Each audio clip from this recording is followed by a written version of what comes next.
While cleaning his late father's house, a man found an old bank book tucked inside a drawer. It showed a large sum of money saved under a woman's name, Anna Lewis. The man was confused. His father had always been careful with money. Who was Anna, and why had he saved so much for her? The man searched through more belongings and found a faded letter. The letter revealed that his father had loved Anna years before meeting his mother. Anna had left his father suddenly, and he had never spoken of her again. The man felt anger and betrayal, but he couldn't stop wondering why his father had kept this secret for so long. Determined to learn the truth, the man tracked down Anna's address. When he met her, he was shocked. Anna was an elderly woman in a wheelchair. She explained that she had left his father because she was diagnosed with a serious illness and didn't want to burden him. Despite marrying and having a family, his father had secretly saved money to help her as a way to ease his guilt. Hearing this, the man's resentment softened. His father had struggled between his love for Anna and his devotion to his family.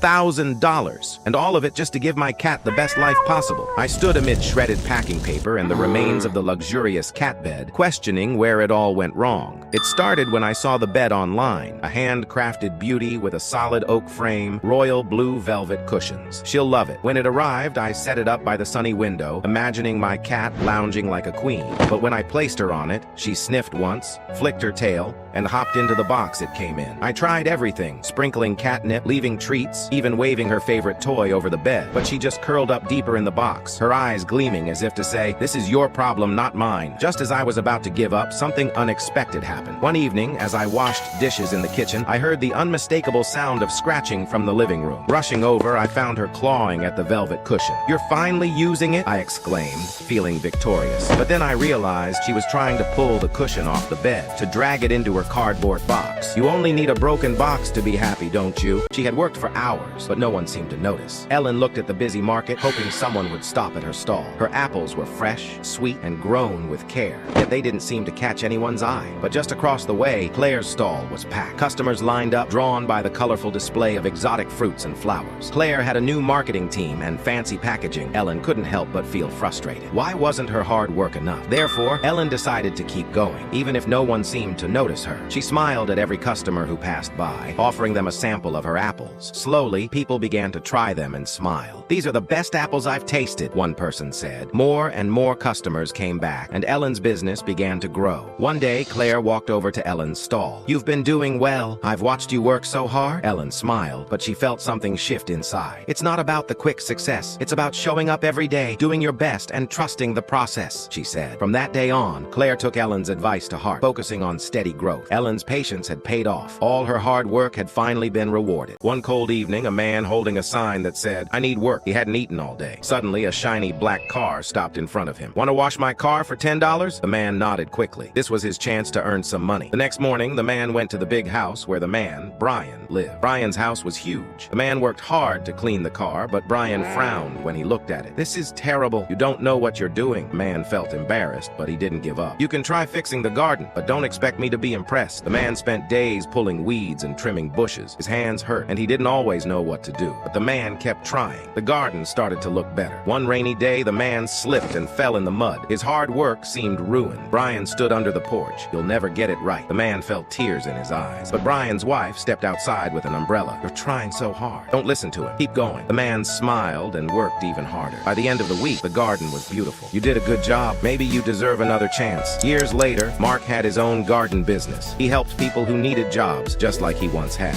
Have you ever lost a friend over something that seemed trivial at first? We'd been best friends since we were kids. 15 years of friendship, inseparable even after I moved away. She was there through everything. Birthdays, late night talks, first crushes. And when she got engaged, she asked me to be her bridesmaid. I was over the moon. Years went by, plans slowed down, and then the pandemic hit. But we kept talking. We still stayed close, or so I thought. As her wedding day got closer, something felt off. I hadn't heard anything about being a bridesmaid for a while. No invite either. Then one day, I opened Facebook, and there it was. Her wedding, without me. Photos of her with her sister and her husband's sister, all in bridesmaid sashes, celebrating a day I didn't even know had happened. It hit me hard. 15 years of friendship, and I wasn't even invited. Not even as a guest. I deleted her from my Facebook. Within hours, she messaged me, asking what my problem was, but I couldn't bring myself to respond. What was there to say? I realized this friendship had been one-sided for a long time. I was always the one reaching out, always the one making the effort. Maybe it was time to let go. Sometimes, the hardest part of growing up is realizing when it's time to move on. And I'm finally ready for better friendships. This young man walked into a church and started throwing money everywhere. The priest rushed over. "Son, what are you doing?" But the man kept throwing cash. "Take it all. God doesn't exist." 2 church members got angry. "How dare you disrespect our house?" They grabbed the money. "If you don't want it, we'll take it." They stuffed their pockets and pushed him out. But the priest followed the man outside. "Wait, please." The man broke down, crying. "My little sister died yesterday. I prayed every night for months. God didn't listen. I'm sorry for your loss, but God works in ways we don't understand." The man shook his head. "Then why do those greedy men get rewarded for stealing money in his house?" Just then, police cars arrived. The 2 church members were arrested. "We've been tracking stolen money from the bank robbery. These bills were marked." The priest looked shocked. "Son, where did you get this money?" The man whispered. "I robbed the bank.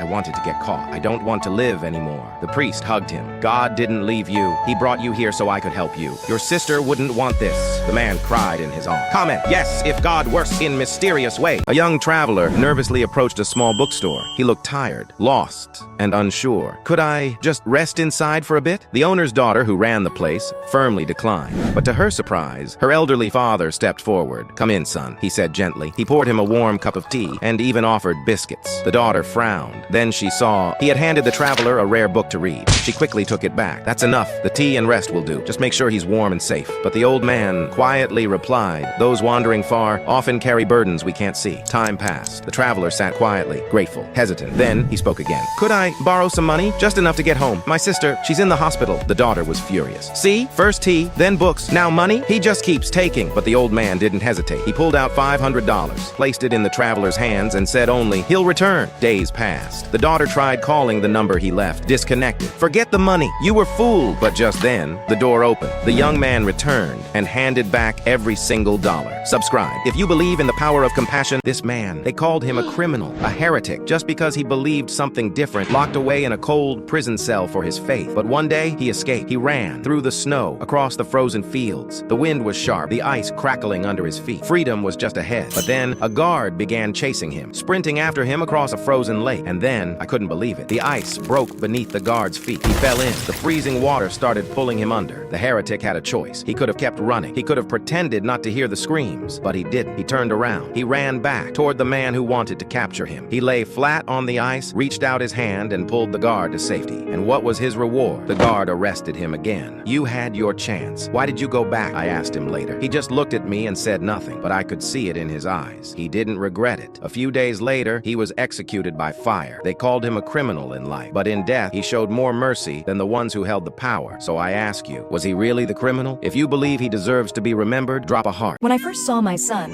I couldn't help but cry because he looked exactly like my biological father. When my son was born, he had dark skin. He looked so much like my father. I am mixed race and look more white, but my father is Inuit, and we have a very close relationship. But from that moment, my husband became distant and cold. He refused to hold my son and showed me no affection. A few weeks ago, he asked for a paternity test. I was very upset, but I agreed. The results proved that he is indeed the father. I told him that it was ridiculous for him to doubt me. He then asked, "How do you know the man you brought home was really your father and not your lover?" I thought his suspicion of me cheating was laughable, because he was the one who had cheated before.